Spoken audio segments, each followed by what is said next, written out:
It's time for Point of View with Ms. Shirley Polk. I'd like to keep the whole world.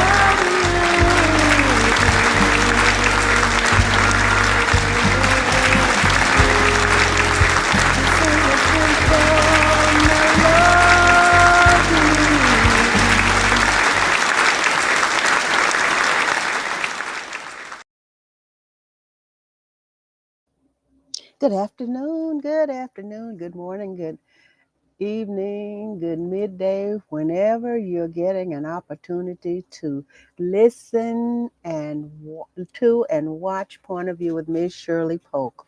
It is such a wonderful, awesome privilege for me to be able to come to you on this beautiful, and this today, which I'm doing it live, is the 24th of April in the year 2025. It is raining. It's a beautiful rainy day here in Dallas. I am so grateful. Dear God, as I sit before you to speak, I pray to you that my soul you will keep. And if I should die before I finish, I pray to you, dear God, in the name of Jesus, that any outstanding sins will be forgiven. Amen. And I'm praying for you too, everyone out there. It is such a blessing. The struggle is real. How are you doing? The struggle is real. How are you doing? Okay, we're going to get right into it. And what does it mean? The struggle is real. What does it mean? And how did we get that phrase? So, where does the struggle is real come from? And this is dictionary.com. And this is very interesting to me. So, when I started researching it, and reading, I said, oh my, that is wonderful. That is so wonderful. Uh, I'm going to go ahead. I have an announcement here. I'm going to go ahead and make it. I don't want to forget to make it or run out of time. The Anderson Terrell reunion for the year 2025, which is coming up in July. I think it's the 18th through the 20th. So let me look at this and make sure that I get it right because I have been keeping up with it. I definitely have been keeping up with it. So, anyway, registration.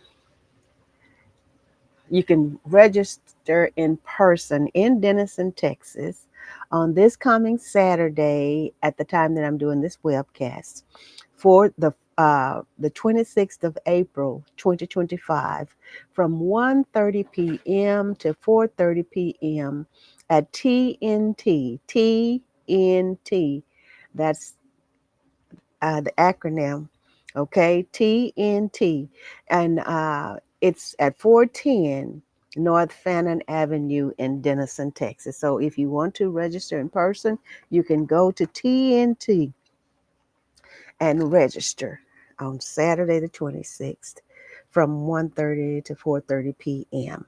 Okay, let's get right on into it because um, we have some great sites here. Some sites I have not been in, but I am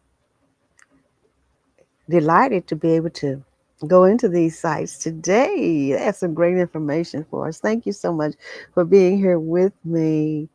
So that politics is still up there. Let me get over here to my Facebook page and change that. I want to change that because if you know anything about it, if I can possibly have everything right, I will get it right. If I can have it all right, I will get it right. So I'm going to make sure that I get the right topic on here before I get into it. And then my mind will be at ease. And what we're talking about today is the struggle is real. And some things we struggle with. They might be to some people petty, saying petty or small or whatever, but I want to make sure that everything is good, okay? Like I want it to be. I know it's not possible to have everything perfect, but the struggle is real. How are you doing? Okay? Now, everybody struggles. It matters not how much, I'm going to say this first thing, how much money you have, how many possessions you have, what you're doing, what positions you hold. Everybody struggles with something at some times or others. Everybody struggles. So I'm going to go here, and I got that right. So let me get on over here to where I'm supposed to be. The struggle is real. The struggle is real is a phrase used to describe a small, everyday, frustrating situation or setback, similar to the complaint of first world problems. And this is first world problems is like a FWP. That's the acronym for it. It's rich people like where they make a little joke like, we have these struggles and all of that, just a little joke thing. But this is not a joke here today, okay? First world problems. I did look that up. So let me just go there and see. Okay, what does FWP mean? First world problems, or FWPs, are issues that are only seen as such by people in wealthy parts of the world. The term is generally used in a tongue in cheek way online by people in wealthy nations to poke fun at themselves to poke fun at themselves. So I want to get that out of the way now. So its origin, however, is much more serious. The struggle is real, begins in hip hop culture, where the struggle refers to the oppression and poverty faced by Black Americans. And I don't like saying black when I'm referencing myself and my people. Okay, our skin tone is brown. We are a brown hue. All right, now I'm going to move on. I don't want to get stuck there.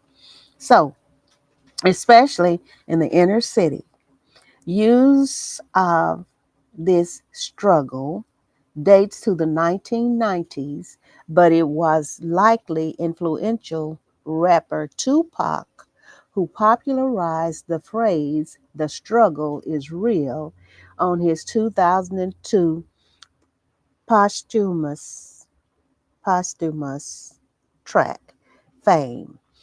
No, we ain't blood, but we still real brothers. The struggle is real. Nothing can steal what we build. So those are some lyrics to it.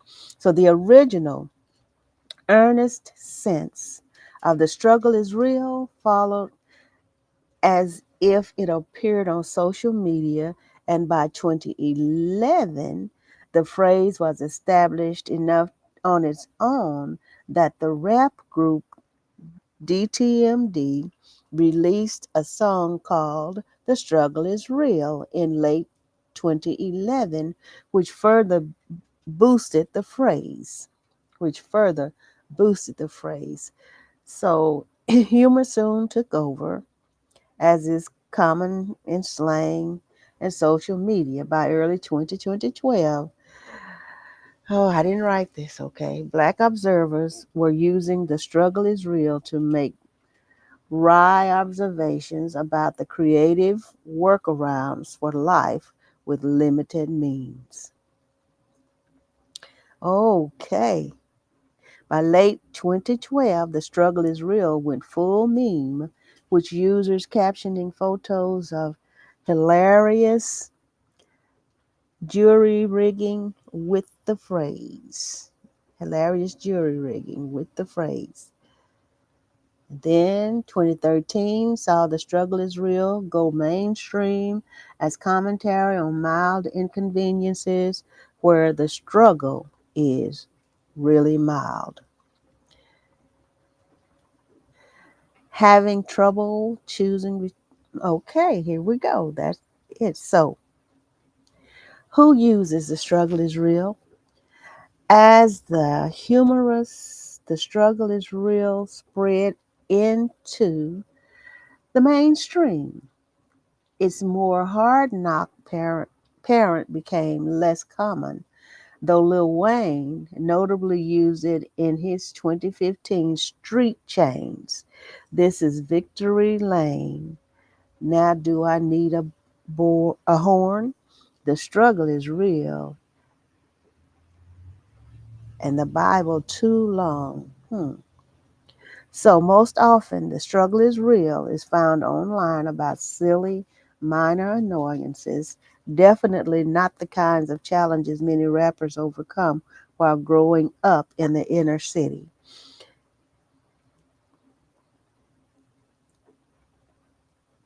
Okay,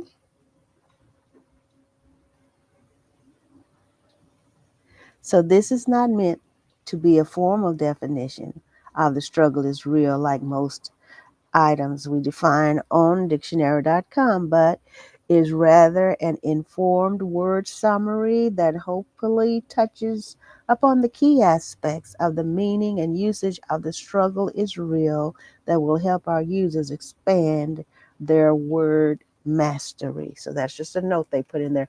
But it said in the 1990s, Tupac Shakur is the one that brought this forth. Okay, so should I say he coined the phrase? So that's how I got here. Now let's get on everybody's struggles at some time or another, and then we will go into um, the ways to help with the struggle. So how are you doing in the struggle? Everyone has struggles, so don't stigmatize yourself. And this is from tinybuddha.com, and this is by Mossab Al-Khatib. Now, shame corrodes the very part of us that believes we are capable of change. That quote is by Brene Brown. Now, from a psychological point of view, my childhood sucked. Okay, this is from Tiny Buddha.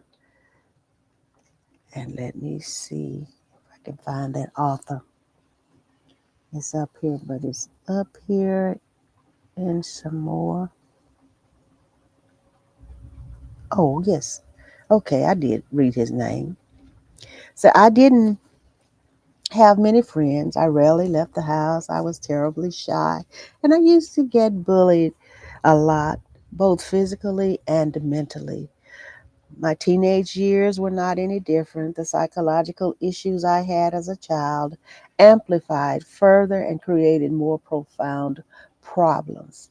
So, this is talking about everybody goes through a struggle. Everybody has a struggle.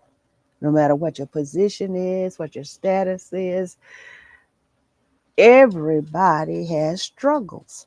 So he said my teenage years were not any different. The psychological issues I had as a child amplified further and created more profound problems.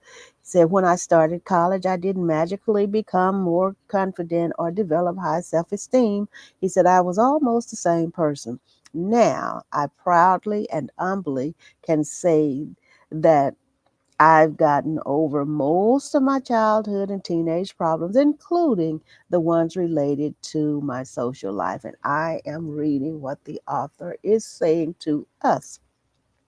He said, but I'm not here to tell you how I did that. That would probably take a book. And trust me, it's not as glorious as I wish it were. He says, instead, I want to tell you about one factor that made all the difference during my journey of change and development. One factor that made my journey tolerable at times. Without it, I would have given up. And so he goes into some sections. So he asks the question here, I'm bad, aren't I? I'm bad, aren't I? So he said, when I was younger, I was shy, lonely, and depressed. My social skills were bad. That in and of itself was hard enough. We're talking about the struggle is real. And this author here is telling us about his struggle and reiterating what I said. Everybody struggles. Everybody struggles. Sometimes or others. He said, when I was younger, he was shy, he was lonely, he was depressed. He said that in itself was hard enough. He said, basically, I was witnessing my life falling apart in front of my eyes, socially and emotionally. But do you know what was worse than seeing my life falling apart before my eyes? It was feeling bad and ashamed of myself because my life was falling apart. And he's not the only one that thought like that. There are people thinking this right now. This is why God gives me these topics to relay to the world.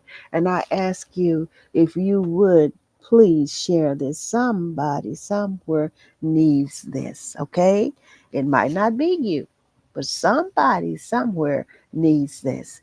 It was believing there must have been something wrong with me, and that was why I was suffering. It was stigmatizing myself because of my problem. I was developing harsh feelings of shame because I was shy, lonely, and depressed. And for a long time, I couldn't ever feel good about what I was as a person. In other words, I did not feel bad only because I was not able to go out there and socialize. I also felt bad because I believed having these issues meant that I was worthless and inferior to other people, that I was unworthy of their attention or time. Do you know many people have these problems? Hi, Missionary Middlebrook, my friend and my sister. Thank you so much for being here with me. Thank you. So, when you stigmatize yourself, the feeling of shame very well may cripple you. You likely will not take action to solve your problems. And so many people lived their whole lives with these stigmatisms, thinking, I'm not worthy, I'm not good enough. Everybody seems to be doing better than me. Everybody is better than me. There are people who go through their whole life thinking this about themselves. But I'm telling you today, no, no, no more. My niece Nikki said, no, no. Not after this very second. You're not going to think that about yourself anymore, those who are thinking it. So, when you stigmatize yourself, the feeling of shame very well may cripple you. You likely will not take action to solve your problem. You will think you are already a loser. So, why bother?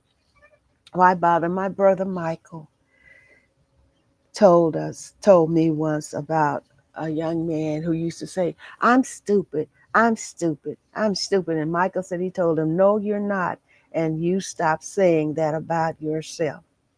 And I know you've heard people say, I'm crazy, I'm stupid. Don't do that to yourself. And some people have been told that throughout their life. Everybody is not blessed to have parents like so many of us. Everybody was not blessed to have parents like us, providers. Uh, they just examples for life, our teachers, everything that we needed, that God provided through them, that got us to where we are today. There's some people who did not have that.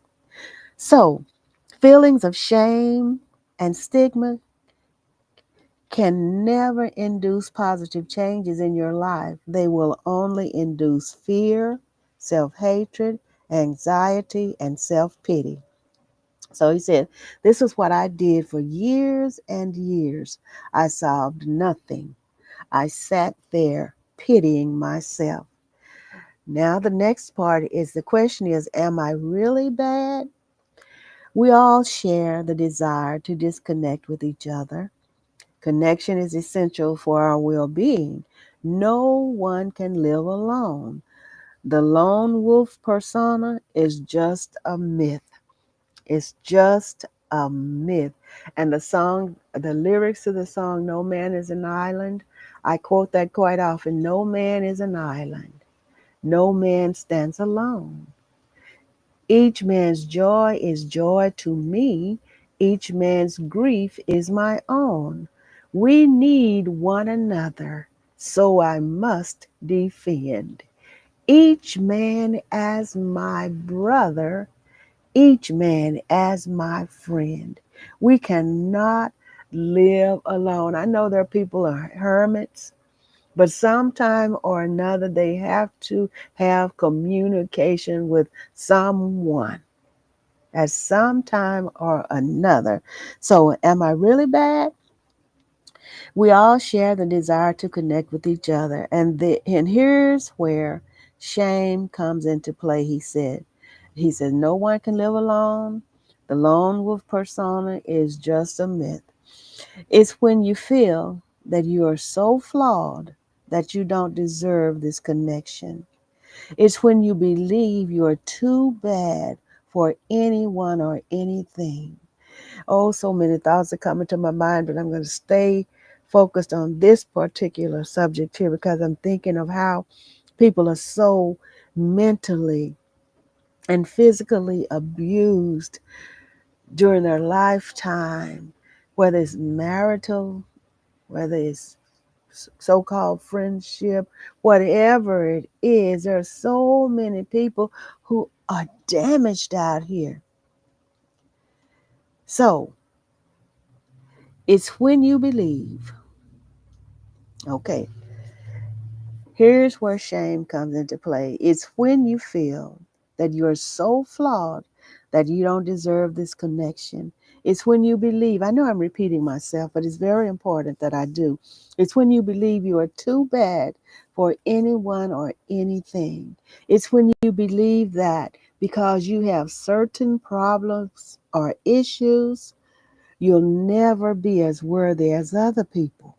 It's when you stigmatize yourself because of your problems and issues. It's only, he says, it's only when I stopped doing this that I was able to get up and do something about my problems. You know, it's hard when you work with someone who is judgmental about your every action. Someone who believes you are bad because you have issues. What if this person was yourself? What if that person was yourself? There are some judgmental people, and one thing I I don't consider myself standoffish, and I know I learned when I started years ago when I started doing my point of view webcasts, I learned about what personality I am. And then I began to understand myself. And then throughout the years, I have developed, and I thank God and matured and everything. I thank God for that. I'm not a standoffish person, but I'm not a person that will let a person take advantage of me at my when I'm knowledgeable of what they're doing, I'm aware of what they're doing. There are some people that feel that they can just get close enough to you. And we talked about friends, the difference in friends and acquaintances. That's fresh. He's being spoiled over there. He's fine and dandy. He's just being spoiled. So, and we talked about acquaintances and friends. You know, there are some people, whether they are close to you or not, like people at work, because he's talking about people working with someone every day when they they're judgmental about every action. Someone who believes you're bad because you have issues. What if that person was you? One thing I will not do is let someone degrade me or down me, and I know what they're doing, when I get the gist of it, I would remove myself from that atmosphere somehow or another. And if it comes to it, I'll say, our conversation is over. And it hasn't really come to me having to say it as point blank as I'm saying it now, but I don't like what you're saying. So our conversation is over.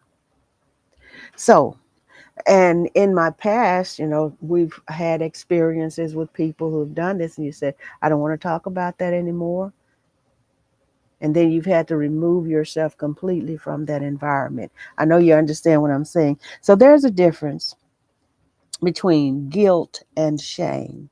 When you feel guilty, you'll feel bad because of your actions, but you'll likely do something to correct it. With shame, you're more apt to do nothing but dwell in self pity and self destruction. And in the case of stigmatism, yourself because of your problems, or stigmatizing yourself because of your problems, is shame and not guilt. So, in the case of you stigmatizing yourself, because of your problems, it's not shame, it's guilt. Now, the next step here is own your problems, your flaws, and mistakes. He said, I remember one of the first times I started to adopt this mentality. I was supposed to hold a microphone and talk in front of a lot of people. It wasn't compulsory, but I was advised and expected to do it. At that time, I was working on my self confidence and my social skills. But I chickened out. I escaped. I didn't do it. I remember sitting down to have a cup of coffee right afterward. My inner critic was torturing me. I felt like a fraud and a coward. Now I'm reading what the author, is saying, okay? He said, after all, I had been working on my self confidence, but I still could not do it. I started beating myself up. Feelings of shame started to develop. I started to hate myself because I couldn't be as confident as I believed I should have been. But then I stopped and noticed that I was stigmatizing myself because I chickened out and escaped. I was calling myself ugly names because I could not overcome my low self confidence. That wasn't a healthy response. A healthy response would have been to feel bad and guilty about the action, but not about who I was as a person. And then he goes on to say, so I stopped and I told myself something like, hey, you have issues. But we all have issues because that's life. Everyone suffers somehow. The people around you have issues as well. Uncontrollable childhood events can mess up anyone. Work on a solution and do your best to improve. Feeling bad and inferior because you have problems is worse than the actual issues themselves. And man, he says, did that save my self esteem from collapsing? Oh, this is so good, isn't it? So, the next section he puts here is don't stigmatize, do this instead. This concept isn't only about social skills or self esteem, it's about any kind of problem or issue you're facing. In fact, it's not about the actual problems or issues, it's about every situation that makes you feel ashamed of yourself because you feel like you lack something or something is wrong with you. So, this feeling, the feeling that something is wrong with me because I have X or Y, is worse than the actual issues, the X and the Y. So, whether it's depression, anxiety, failure, rejection, financial problems, family problems, or any kind of such, usually personal issues, the concept is the same. Don't stigmatize yourself because of your problems. Just don't. It's destructive. And from the deepest point in my heart, he says to us, I know you don't deserve to feel stigmatized. No one does. So instead, recognize that it's not shameful to struggle and it is possible to improve if you're willing to accept responsibility for learning and growing. He says, the younger me, who was very afraid then, realized that there was hope when I did that presentation and a couple more public speeches after. He said, I wouldn't have made that presentation if I hadn't held myself responsible for solving my problems. And I would not have held myself responsible for improving if I had stigmatized myself. It's much easier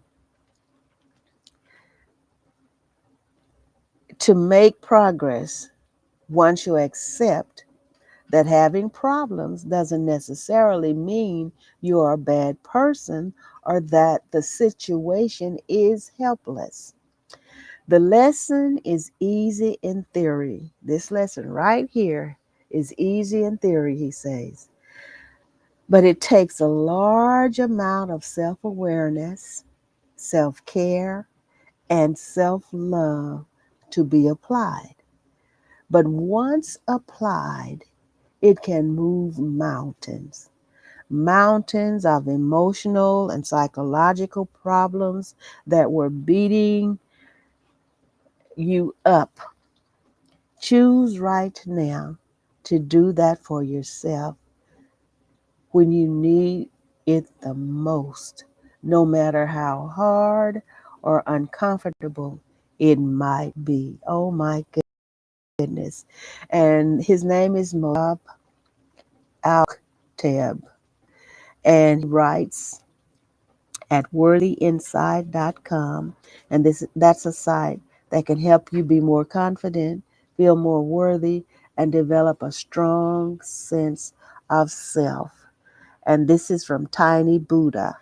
Tiny Buddha. Okay, got that. So everybody struggles.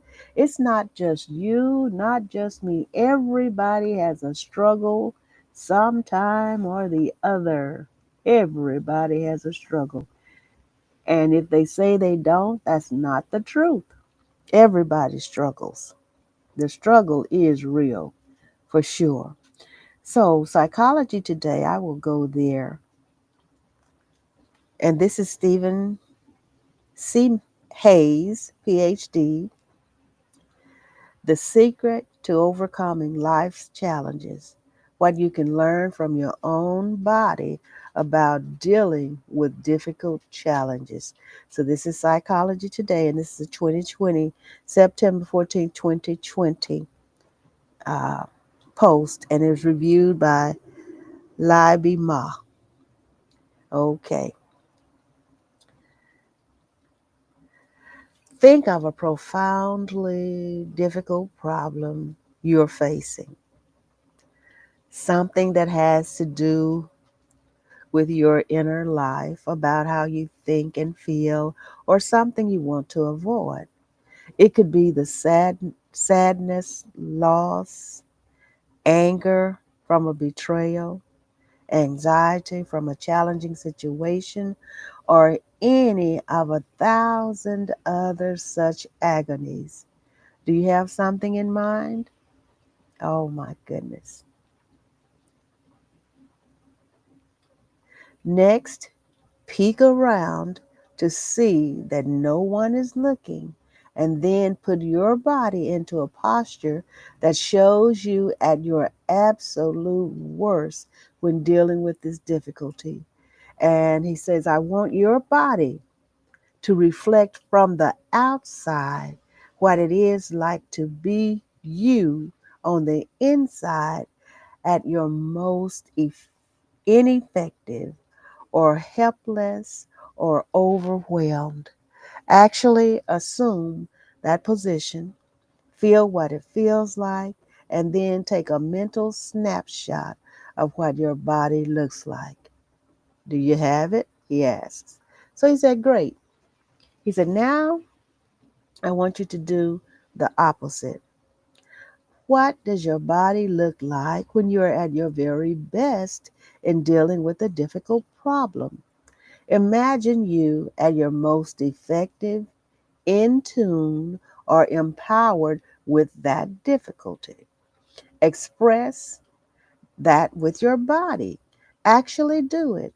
Don't hold back. Come on, no one is looking after all. He said, feel what it feels like, and then take another mental snapshot of your body.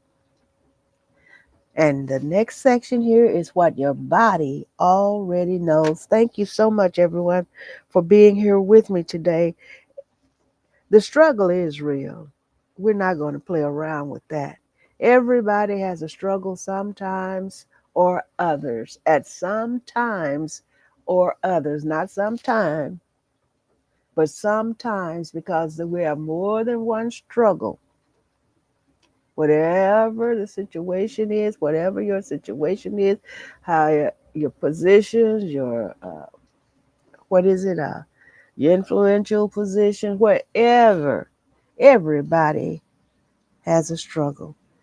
What your body already knows. If you're like most of us, your first snapshot showed someone closed up. Perhaps your arms were tucked in. You may have looked down and your eyes may have slightly closed. Your legs might have been pulled in, or you may have curled up in a kind of fetal position as if trying to hide. You may have stumped over as if totally defeated. In your second snapshot, however, you were probably in an open posture.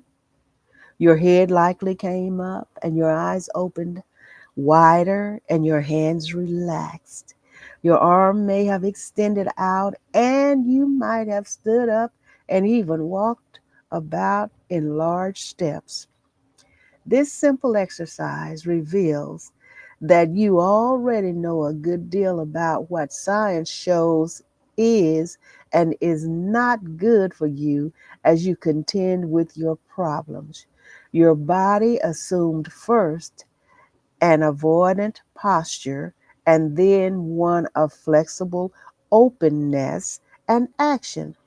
You know that it does not work to hide, fight, or flee, and that it works far better to open up and to embrace your problems and learn from them. See, this is agreeing with the first article about everybody has problems. You see, it said, face your problems. It does not work to hide, to fight, or flee, and that it works far better to open up and to embrace your problems and learn from them. So many people close up and they don't want to deal with it, but we have to deal with our problems. We must acknowledge them and deal with them, okay? He said, I've done this exercise with thousands of people in my workshops, and my research team has studied hundreds of people around the world doing it. The results are the same whether you live in the United States or Canada or Iran. People assume more closed postures at their worst, and notably more open postures at their best. So, how to live with openness. How to live with openness. Over the last 35 years, he says, my colleagues and I have studied a small set of skills that say more about how human lives will unfold than any other single set of mental and behavioral processes previously known to science. That is not an exaggeration. In over 1,000 studies, we found that these skills help determine why some people thrive after life challenges and others do not, or why some people experience many positive emotions like joy, gratitude, compassion, curiosity, and others very few. And at the center of these skills is this open and flexible stance towards one's own pain. You can already feel the benefit of living in an open, kind, mentally present, and purposeful way. And if you are willing to live from this stance with yourself and others, you and those you love will reap wonderful psychological benefits. Naturally, there is much more to learn about these skills than can be covered in a single post. Oh my goodness. It's about learning not to turn away from what is painful and instead turning toward your suffering to live a life full of meaning and purpose.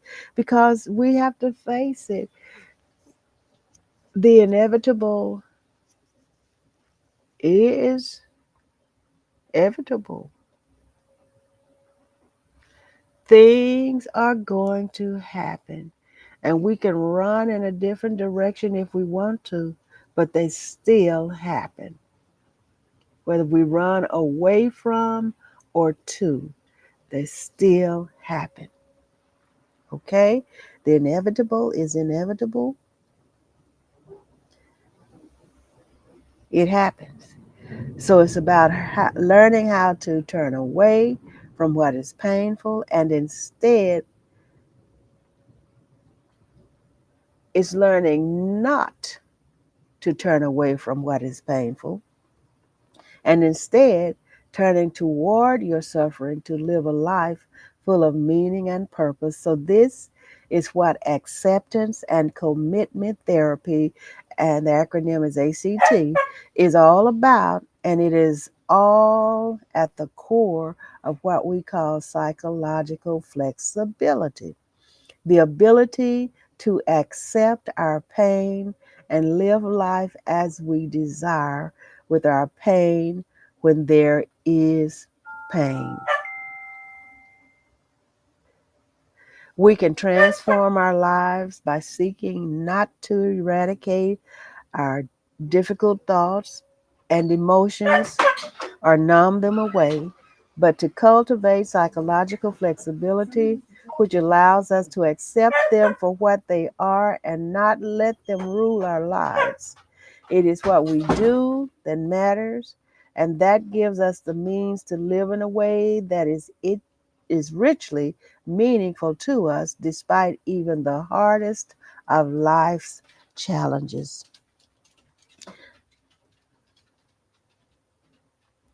And we are finished with this. Wow, that is so good. Psychology today. Now I have 10 ways to overcome challenges life throws at you. 10 ways to overcome challenges life throws at you. And then if I get to do the other, there are 15 ways to overcome struggles in life. So let's do the 10 first, okay?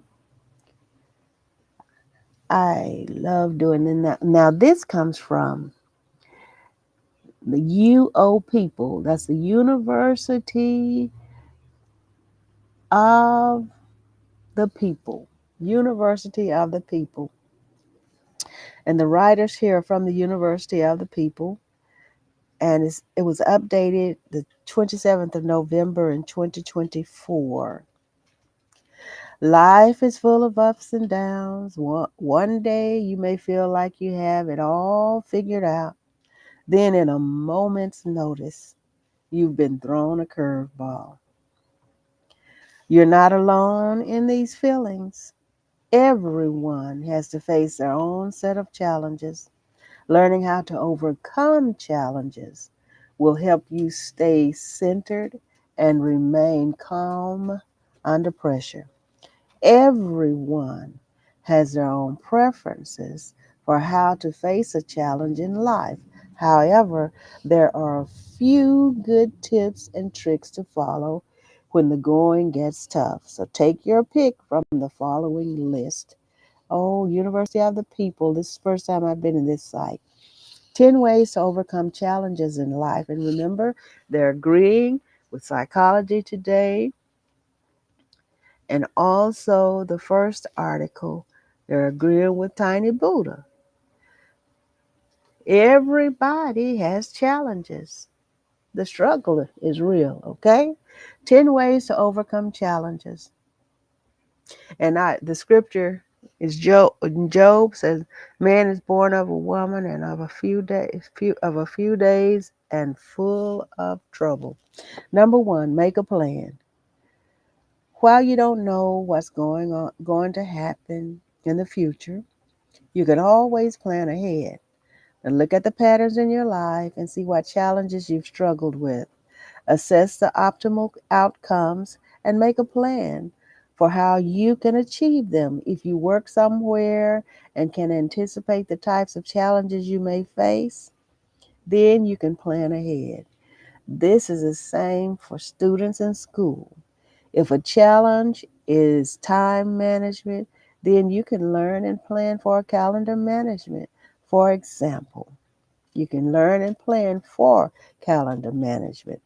For example, number two, know you're not alone. We cannot express this enough. Every person in this world has their low points. Some may handle or even hide it better than others.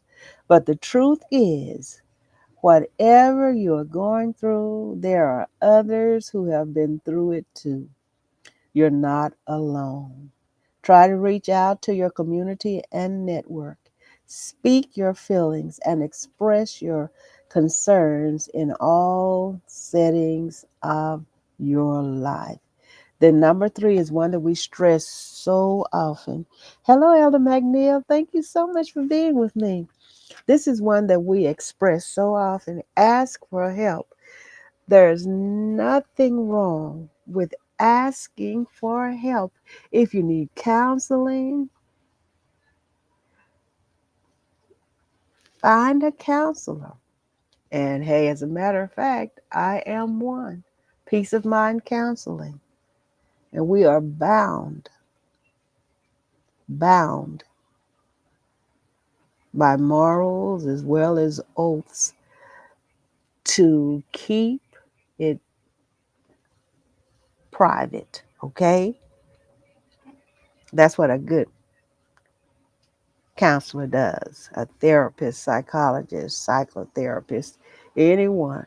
If you need some help, ask for it, okay? Everybody has problems. You're not alone, so you can find help. There's no need to feel ashamed for asking for help. Whether you choose to rely on a loved one, a stranger, a mentor, or a friend, there are people who want to help you succeed. Definitely.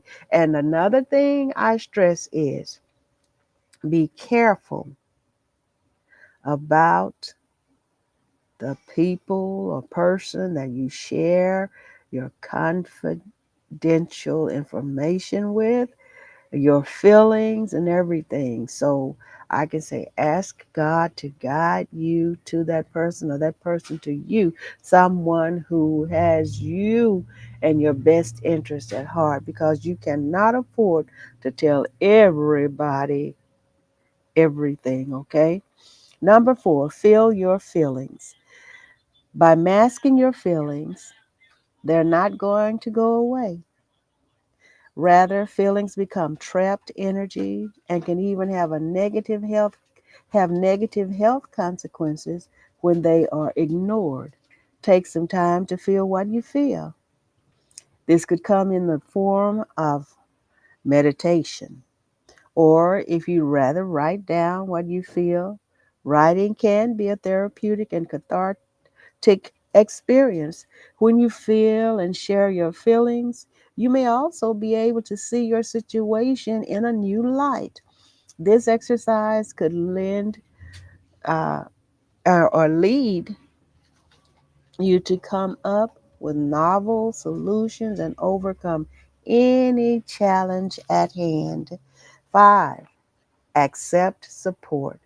It's not bad to get support or let somebody support you, but then you have to be careful and you have to have use wisdom, okay? Asking for help is only one side of the coin. On the other side of the coin, you have to be open and willing to accept support. People who come to your aid truly do care about you.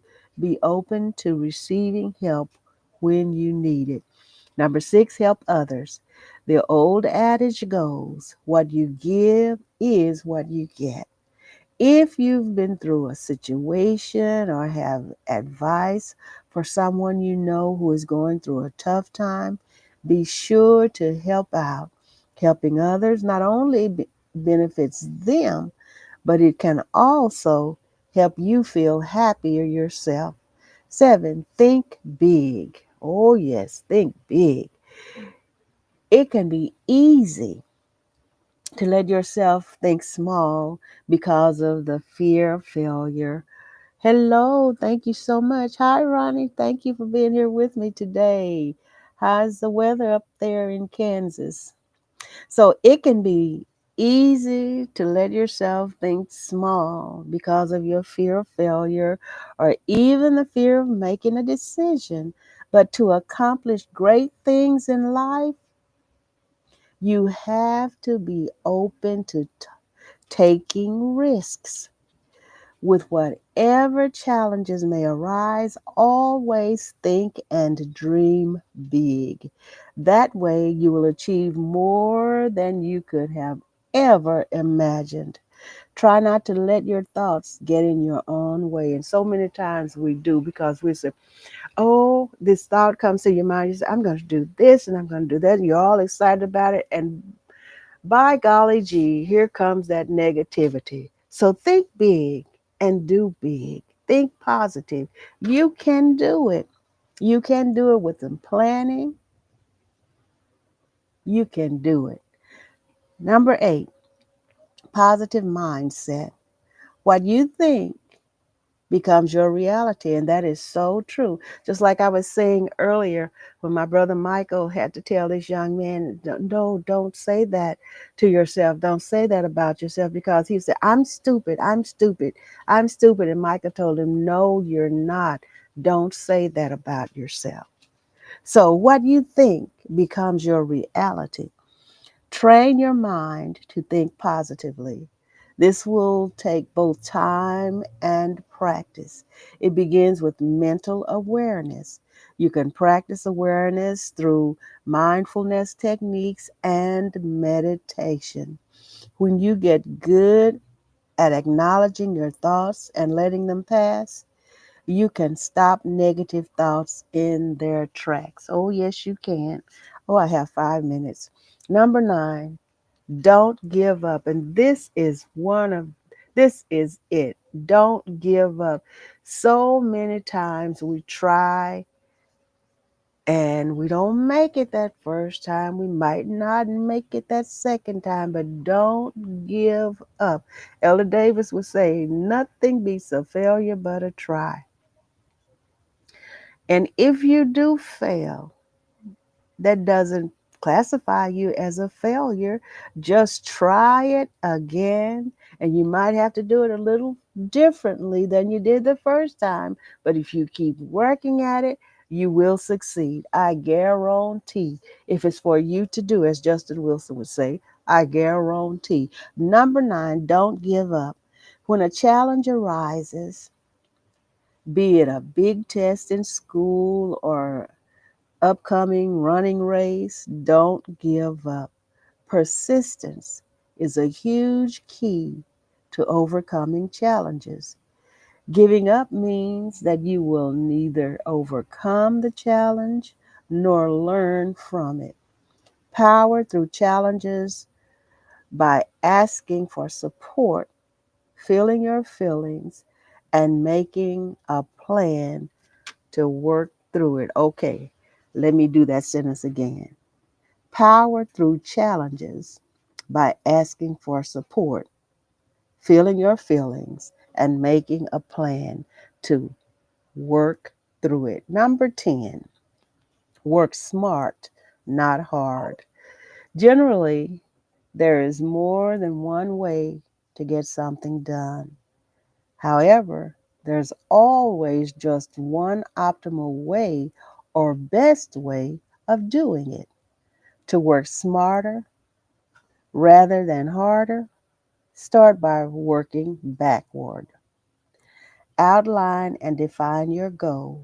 Then, plan the process for how to get there. Perform research to see how others who have come before you have done it.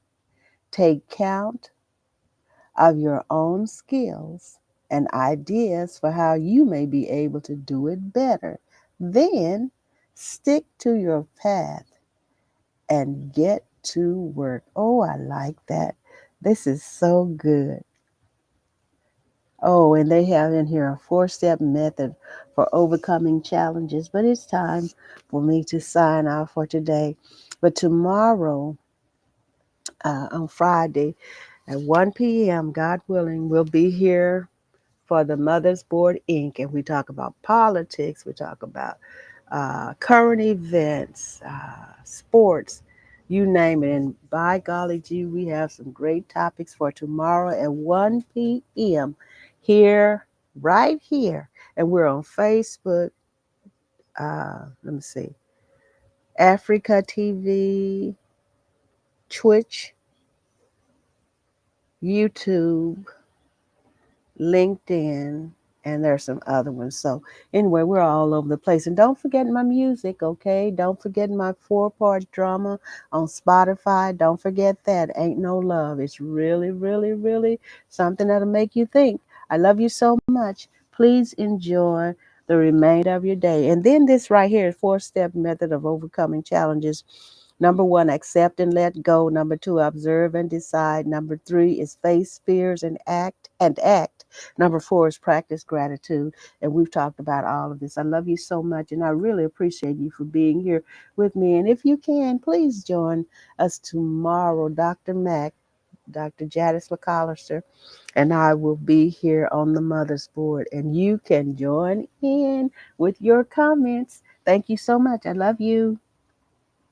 Enjoy the remainder of your day, evening, night, afternoon, midday, morning, whichever it is. And please share this, okay?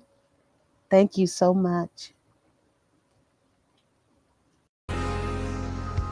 Thank you for joining me on Point of View with Miss Shirley Polk. Join us next time, Tuesdays and Thursdays, beginning at 1 p.m. Central Standard Time. Let us hear from you. You see, that's the way God meant for it.